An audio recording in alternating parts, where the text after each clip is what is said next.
something began to happen. After the giving of the Mosaic Law, God continued to deal with Israel through King David, through King Solomon, on down the line into the prophets. When you arrive at the latter half of the Old Testament, you start to arrive into those big, fat, long prophetic books, Isaiah, Jeremiah, Ezekiel, these loud vocal prophets. Isaiah was actually a conglomerate. Isaiah probably did not write Isaiah. In fact, he might have wrote some of it, but he didn't. He, for a scholarly fact, did not write the whole book. His was a conglomerate of statements, either made by him or other prophets, that ended up in one large scroll called Isaiah, this massive work by one of Israel's most vocal prophets. Now, I bring that out because we're hundreds of years, we're centuries on the other side of the Mosaic Law. And centuries from the Mosaic Law, most of the prophets, this is why, I don't want to get ahead of myself, most of the prophets were prophesying about Israel's doom. They kept telling them, Jerusalem's going to fall, bad stuff's going to happen, you guys have sinned too long. And we go back in there and read that in Isaiah, Jeremiah, Lamentations, Ezekiel, and sometimes we miss the point. We'll start to read it and say, oh, there's America. And that absolutely doesn't have anything to do with us. We'll say, well, see, that happened to Israel, it's going to happen to America.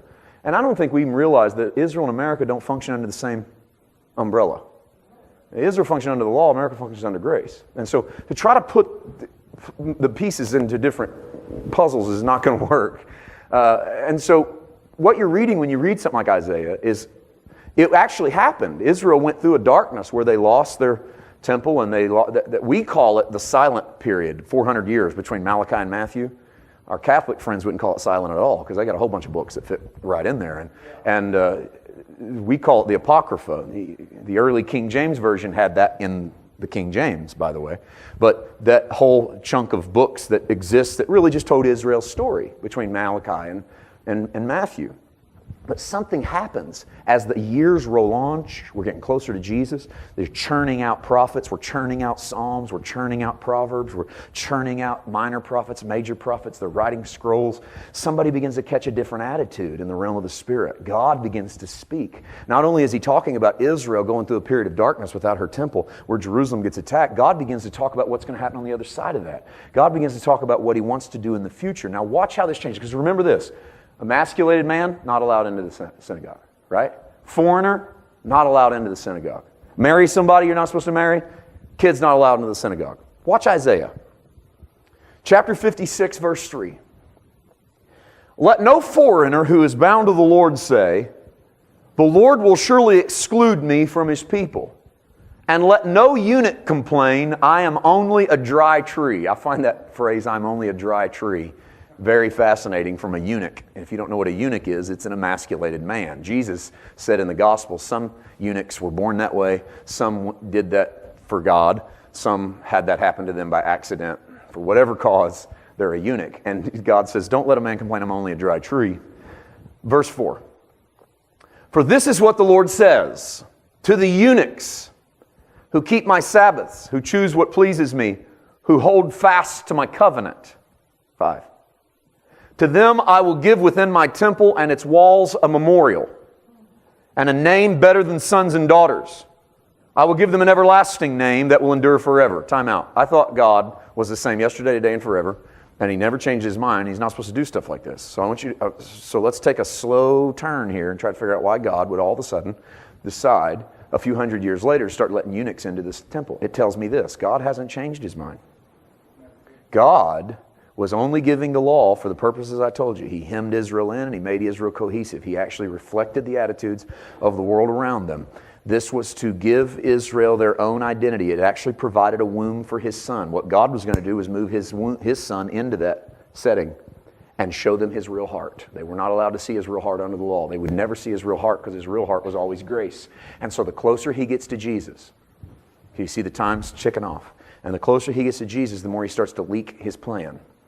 And my plan was never to hem you in forever and to keep you as feeling like you're better than everybody else. My plan was always to explode outside of that and include the whole world. So he goes all the way in Isaiah 56 and says, you eunuchs, remember Deuteronomy 23, if you're emasculated, you're not allowed in? Forget that. What I'm going to do is I'm going to provide you a way into the temple, into the walls. I'm going to give you a name better. Oh, this was tough. Better than sons and daughters.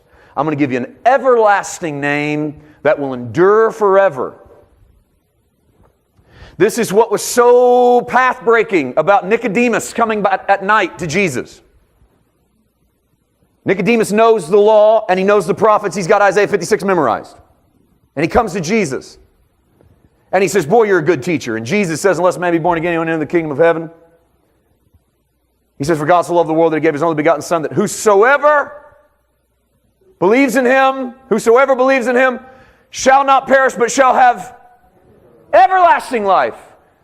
The very same phrase Isaiah used in Isaiah 56. He said that eunuchs will be brought in, those are whosoevers, and they'll receive an everlasting name. And Nicodemus heard that word, and he had to know what Jesus was doing. Jesus was saying, I'm the embodiment of everything that you thought was coming when you read that Old Testament, that you could feel your law passing away. I'm the embodiment of everything that is. I am the giver of whosoever.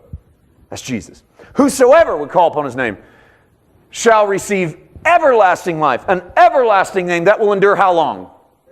Forever. The biggest difference between grace and law. Law gave you no everlasting hope. Grace gives you nothing but everlasting hope. There is no such thing as a salvation that is not eternal.